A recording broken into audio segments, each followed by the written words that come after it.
परम सन्मानयोग गुरु रूप गुरु खालसा साध संगत जी, वाहिगुरु जी का खालसा वाहिगुरु जी की फतेह। एक राजे की सभा विच पंडित कथा करता सी। एक होर पंडित सी जो इसनों ईरखा करके कढ़वाउणा चाहुंदा सी।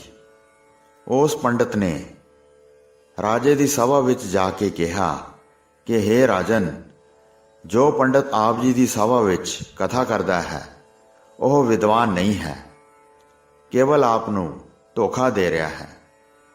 जे तुसी उसकी विद्वता परखनी चाहते हो तो इन्हां 5 सवालों का जवाब उस पासों पुछना करो। पहला, इत्थे किहड़ा दुखी है अते अगे परलोक विच किहड़ा दुखी होवेगा। दूसरा, इत्थे किहड़ा सुखी है अते अगे किहड़ा दुखी होवेगा। तीजा, इत्थे किहड़ा दुखी है अते किहड़ा सुखी होवेगा। चौथा, इत्थे किहड़ा सुखी है अते अगे किहड़ा सुखी होवेगा। पंजवां, पाप दा बाप कौन है। राजे ने उस ईरखालू पंडित की गल मन के अपने पंडित पासों यह 5 प्रश्न पूछे। राज पंडित ने सोचा कि किसी ने ईर्खा की है। चंगी रोजी रोटी लगी सी, चंगा गुजारा चल रहा सी, मैनू इन्हां प्रश्नों का उत्तर नहीं आना, इस करके राजे ने कथा करन तो हटा देना है। इस तरह सोच के पंडित ने राजे पासों 8 दिनां दी मोहलत मंग लई। घर विच जाके रोटी नहीं खाधी अते ना ही पानी पीना कीता। हर वक्त उदास ही रहिंदा सी, उत्तर कोई भी नहीं सी फुरदा। राज पंडित की लड़की ने पिता की ऐसी हालत वेख के उदासी का कारण पूछया तां पंडित ने उसनूं सब कुछ दस दिता। लड़की बहुत सियाणी ते विद्वान सी। पंडित नूं हौसला दिता कि यह तां कुछ भी गल नहीं है, राजे की सभा विच मैं इसका उत्तर देंगी। पंडित नूं कुछ धीरज होई। लड़की ने सोच के उत्तर देने की स्कीम बनाई ते एक गरीब लकड़हारा तैयार किया। दूजी वेसवा ते तीजे एक महात्मा नूं बेनती की कि महाराज, फलाणे दिन तुसीं राजे की सभा विच मेरी बेनती मन के दर्शन देने हैं। ते चौथा उसने शाहूकार तैयार किया। जदों मोहलत पूरी हो गई तां राज पंडित की लड़की अपने पिता नाल राज दरबार नूं चल पई। जिस पंडित ने 5 प्रश्न राजे नूं दसे सन, उसनूं 500 रुपये का लालच दे के एक मरिया होया कतूरा रेशमी कपड़े विच लपेट के कच्छ विच चुका दिता। पर पंडित नूं पता ना लगन दिता कि इस कपड़े विच की है। पंडित ने 500 रुपये दे लोभ करके पूछया ही ना कि इस विच की है। जदों लड़की इन्हां 5 लकड़हारा, वेसवा, शाहूकार, संत ते ईरखालू पंडित समेत अपने पिता नूं नाल लैके राजे की सभा विच पहुंची तां राजे ने फिर उही प्रश्न पुछना कीते।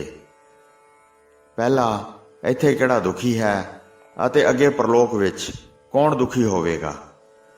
तां लकड़हारा खड़ा कर दिता अते समझाया कि यह बेचारा गरीब इत्थे भी दुखी है अते परलोक विच भी दुखी होवेगा, क्योंकि पुन्नदान अते नाम सिमरन नहीं करता।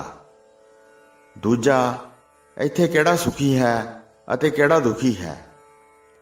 तां लड़की ने उत्तर देण लई वेसवा अगे खड़ी कर दिती अते दस्या कि इत्थे यह विकार भोगदी है ते सुखी है ते पैसा भी बहुत है, इसलिए सुखी है। पर जदों परलोक विच जाके अपने पापां करके नरकां विच पवेगी तां दुखी होवेगी। तीजा, इत्थे किहड़ा दुखी है अते अगे कौन सुखी होवेगा। तां लड़की ने महापुरुषां वाल इशारा किया अते उत्तर दिता कि हे राजन, ऐसे संत महापुरुष इस संसार विच अपने शरीर नूं कष्ट अते दुख दे के तपस्या करते हैं, पर अगे परलोक विच इन्हां नूं सुख मिलेगा। चौथा, ਇੱਥੇ ਕਿਹੜਾ ਸੁਖੀ ਹੈ ਅਤੇ ਅੱਗੇ ਕਿਸ ਨੂੰ ਸੁੱਖ ਮਿਲੇਗਾ। ਤਾਂ ਪੰਡਤ ਦੀ ਲੜਕੀ ਨੇ ਉੱਤਰ ਦਿੱਤਾ ਕਿ ਇਸ ਸ਼ਾਹੂਕਾਰ ਪਾਸ ਬਹੁਤ ਧਨ ਹੋਣ ਕਰਕੇ ਇਹ ਇੱਥੇ ਵੀ ਸੁਖੀ ਹੈ ਅਤੇ ਧਨ ਕਰਕੇ ਬਹੁਤ ਪੁੰਨਦਾਨ ਵੀ ਕਰਦਾ ਹੈ, ਜਿਸ ਕਰਕੇ ਅੱਗੇ ਵੀ ਸੁਖੀ ਰਹੇਗਾ। ਤੇ ਪੰਜਵਾਂ ਪ੍ਰਸ਼ਨ ਸੀ, ਪਾਪ ਦਾ ਬਾਪ ਕੌਣ ਹੈ। ਇਸ ਪ੍ਰਸ਼ਨ ਦਾ ਉੱਤਰ ਦੇਣ ਲਈ ਲੜਕੀ ਨੇ ਈਰਖਾਲੂ ਪੰਡਤ ਨੂੰ ਕਿਹਾ ਕਿ ਪੰਡਤ ਜੀ, ਆਪਣੀ ਕੱਛ ਵਿੱਚੋਂ ਮਰਿਆ ਹੋਇਆ ਕਤੂਰਾ ਕੱਢ ਦਿਓ, ਜਿਹੜਾ ਤੁਸੀਂ 500 ਰੁਪਏ ਦੇ ਲਾਲਚ ਵਿੱਚ ਆ ਕੇ ਬਿਨਾਂ ਦੇਖੇ ਤੋਂ ਚੁੱਕ ਲਿਆ ਸੀ। ਇਹ ਲੋਭ ਹੀ ਪਾਪਾਂ ਦਾ ਪਿਤਾ ਹੈ। ਸੋ ਇਸ ਤਰ੍ਹਾਂ ਉਸ ਪੰਡਤ ਦੀ ਹਾਰ ਹੋ ਗਈ। ਸਾਧ ਸੰਗਤ ਜੀ, ਧੰਨ ਸ਼੍ਰੀ ਗੁਰੂ ਗ੍ਰੰਥ ਸਾਹਿਬ ਜੀ ਵਿੱਚ ਲੋਭ ਦੇ ਪ੍ਰਥਾਏ ਬੇਅੰਤ ਸ਼ਬਦ ਗੁਰੂ ਜੀ ਨੇ ਉਚਾਰਨ ਕੀਤੇ ਹਨ, ਜਿਨ੍ਹਾਂ ਵਿੱਚੋਂ ਕੁਝ ਸ਼ਬਦ ਇਸ ਪ੍ਰਕਾਰ ਹਨ। ਜਿਉਂ ਕੂਕਰ ਹਰਕਾਇਆ, ਧਾਵੈ ਦਹਿ ਦਿਸ ਜਾਏ, ਲੋਭੀ ਜੰਤ ਨਾ ਜਾਣੀ, ਪੱਖ ਅਪੱਖ ਸਭ ਖਾਏ। ਜਿਸ ਤਰ੍ਹਾਂ ਹਲਕਿਆ ਹੋਇਆ ਕੁੱਤਾ ਸਾਰੇ ਪਾਸੇ ਵੱਲ ਭੱਜਦਾ ਹੈ ਅਤੇ ਭਟਕਦਾ ਫਿਰਦਾ ਹੈ, ਇਸੇ ਤਰ੍ਹਾਂ ਲਾਲਚੀ ਜੀਵ ਕੁਝ ਵੀ ਖਿਆਲ ਨਹੀਂ ਕਰਦਾ ਅਤੇ ਖਾਣਯੋਗ ਤੇ ਨਾ ਖਾਣਯੋਗ ਸਮੂਹ ਹੜੱਪ ਕਰ ਜਾਂਦਾ ਹੈ। ਲੋਭੀ ਜੀਵ ਨੂੰ ਕੁਝ ਨਹੀਂ ਸੋਚਦਾ, ਚੰਗੀ ਮੰਦੀ ਹਰੇਕ ਚੀਜ਼ ਖਾ ਲੈਂਦਾ ਹੈ। ਮਨਮੁਖ ਕਰਮ ਕਰੇ ਅਹੰਕਾਰੀ, ਜੂਐ ਜਨਮ ਸਭ ਬਾਜੀ ਹਾਰੀ। ਅੰਤਰ ਲੋਭ ਮਹਾ ਗੁਬਾਰਾ, ਫਿਰ ਆਵਣ ਜਾਵਣਿਆ।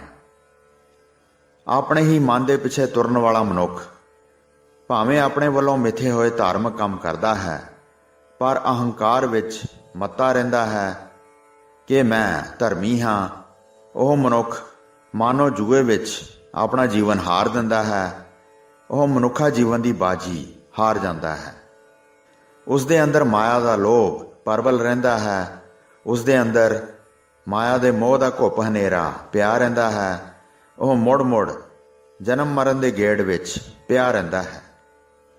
ਬਿਨ ਸਿਮਰਨ ਕੂਕਰ ਹਰਕਾਇਆ, ਸਾਖਤ ਲੋਭੀ ਬੰਧ ਨਾ ਪਾਇਆ। ਸਿਮਰਨ ਤੋਂ ਖੁੰਝ ਕੇ ਉਹ ਮਾਨੋ ਹਲਕੇ ਕੁੱਤੇ ਬਣ ਜਾਂਦੇ ਹਨ, ਜਿਸ ਨਾਲ ਵੀ ਸੰਗ ਕਰਦੇ ਹਨ ਉਸ ਨੂੰ ਲੋਭ ਦਾ ਹਲਕ ਚੰਬੇੜ ਦਿੰਦੇ ਹਨ। ਰੱਬ ਨਾਲੋਂ ਟੁੱਟੇ ਹੋਏ ਮਨੁੱਖ ਲੋਭ ਵਿੱਚ ਗਰਸੇ ਰਹਿੰਦੇ ਹਨ। ਉਹਨਾਂ ਦੇ ਰਾਹ ਵਿੱਚ ਲੱਖਾਂ ਰੁਪਈਏ ਕਮਾ ਕੇ ਵੀ ਰੋਕ ਨਹੀਂ ਪੈ ਸਕਦੀ। ਅੰਤਰ ਲੋਭ ਫਿਰੇ ਹਲਕਾਏ, ਨਿੰਦਾ ਕਰੇ ਸਿਰ ਭਾਰ ਉਠਾਏ। ਮਾਇਆ ਮੂਠਾ ਚੇਤੈ ਨਾਹੀ, ਭਰਮੇ ਭੂਲਾ ਬਹੁਤੀ ਰਾਹੀ।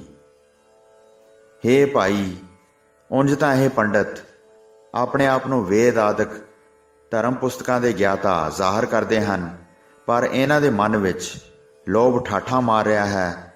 ਇਹ ਲੋਭ ਨਾਲ ਹਲਕੇ ਹੋਏ ਫਿਰਦੇ ਹਨ। ਆਪਣੇ ਆਪ ਨੂੰ ਵਿਦਵਾਨ ਜ਼ਾਹਰ ਕਰਦੇ ਹੋਏ ਵੀ ਇਹ ਦੂਜਿਆਂ ਦੀ ਨਿੰਦਾ ਕਰਦੇ ਫਿਰਦੇ ਹਨ। ਆਪਣੇ ਸਿਰ ਉੱਤੇ ਨਿੰਦਾ ਦਾ ਭਾਰ ਚੁੱਕੀ ਫਿਰਦੇ ਹਨ।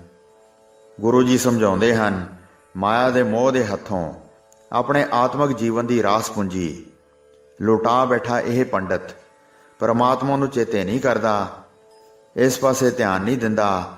ਮਾਇਆ ਦੀ ਭਟਕਣਾ ਦੇ ਕਾਰਨ ਕੁਰਾਹੇ ਪਿਆ ਹੋਇਆ ਪੰਡਤ ਕਈ ਪਾਸੀਂ ਖੁਆਰ ਹੁੰਦਾ ਫਿਰਦਾ ਹੈ। ਇਹ ਮਨ ਕਰਮਾ, ਇਹ ਮਨ ਧਰਮਾ, ਇਹ ਮਨ ਪੰਜ ਤੱਤ ਤੇ ਜਨਮਾ। ਸਾਖਤ ਲੋਭੀ ਇਹ ਮਨ ਮੂੜਾ, ਗੁਰਮੁਖ ਨਾਮ ਜਪੈ ਮਨ ਰੂੜਾ। ਮਾਇਆ ਦੇ ਮੋਹ ਵਿੱਚ ਹੈਰਾਨ ਹੋਇਆ ਇਹ ਮਨ ਹੋਰ ਧਾਰਮਿਕ ਰਸਮਾਂ ਰਿਵਾਜ ਕਰਦਾ ਫਿਰਦਾ ਹੈ ਤੇ ਇਹ ਮਨ ਪੰਜਾਂ ਤੱਤਾਂ ਤੋਂ ਜੰਮਿਆ ਹੋਇਆ ਹੈ, ਭਾਵ ਜਨਮ ਮਰਨ ਦੇ ਗੇੜ ਵਿੱਚ ਲਈ ਫਿਰਦਾ ਹੈ। ਮਾਇਆ ਵਿਹੜਿਆਂ ਇਹ ਮਨ ਲਾਲਚੀ ਬਣ ਜਾਂਦਾ ਹੈ, ਮੂਰਖ ਹੋ ਜਾਂਦਾ ਹੈ। ਜਿਹੜਾ ਮਨੁੱਖ ਗੁਰੂ ਦੇ ਸਨਮੁਖ ਹੋ ਕੇ ਪ੍ਰਭੂ ਦਾ ਨਾਮ ਜਪਦਾ ਹੈ, ਉਸ ਦਾ ਮਨ ਸੁੰਦਰ ਘਾਟਤ ਵਾਲਾ ਬਣ ਜਾਂਦਾ ਹੈ। ਜਿਨੀ ਸੱਚ ਵਣਜਿਆ ਹਰ ਜੀਓ, ਸੇ ਪੂਰੇ ਸਹਾ ਰਾਮ। ਬਹੁਤ ਖਜ਼ਾਨਾ ਤਿੰਨ ਪੈ ਹਰ ਜੀਓ, ਹਰ ਕੀਰਤਨ ਲਾਹਾ ਰਾਮ। ਕਾਮ ਕ੍ਰੋਧ ਨਾ ਲੋਭ ਵਿਆਪੈ, जो जन प्रभ स्यों रात्या, एक जानੈ एक मानੈ, राम कै रंग मात्या। लग संत चरनी पड़े सरनी, मन तिना उमाहा। बिनवंत नानक जिन नाम पल्लै, सेई सच्चे साहा।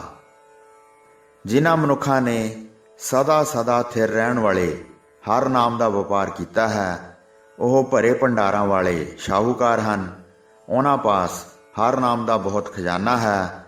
ਉਹ ਇਸ ਵਪਾਰ ਵਿੱਚ ਪਰਮਾਤਮਾ ਦੀ ਸਿਫਤ ਸਲਾਹ ਦੀ ਖੱਟੀ ਖੱਟਦੇ ਹਨ।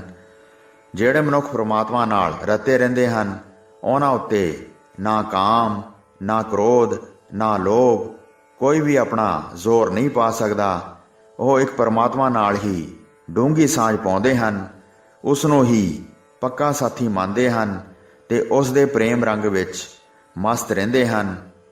ਉਹ ਮਨੁੱਖ ਗੁਰੂ ਦੀ ਚਰਨੀ ਲੱਗ ਕੇ ਪਰਮਾਤਮਾ ਦੀ ਸ਼ਰਨ ਪਏ ਰਹਿੰਦੇ ਹਨ। ਉਹਨਾਂ ਦੇ ਮਨ ਵਿੱਚ ਪਰਮਾਤਮਾ ਦੇ ਮਿਲਾਪ ਦਾ ਚਾਉ ਚੜ੍ਹਿਆ ਰਹਿੰਦਾ ਹੈ। ਅੰਤ ਵਿੱਚ ਗੁਰੂ ਜੀ ਬੇਨਤੀ ਕਰਦੇ ਹਨ, ਜਿਨ੍ਹਾਂ ਮਨੁੱਖਾਂ ਦੇ ਪਾਸ ਪਰਮਾਤਮਾ ਦਾ ਨਾਮ ਧਨ ਹੈ, ਉਹੀ ਐਸੇ ਹਨ ਜੋ ਸਦਾ ਲਈ ਸ਼ਾਹੂਕਾਰ ਟਿਕੇ ਰਹਿੰਦੇ ਹਨ। ਵਾਹਿਗੁਰੂ ਜੀ ਕਾ ਖਾਲਸਾ, ਵਾਹਿਗੁਰੂ ਜੀ ਕੀ ਫਤਿਹ।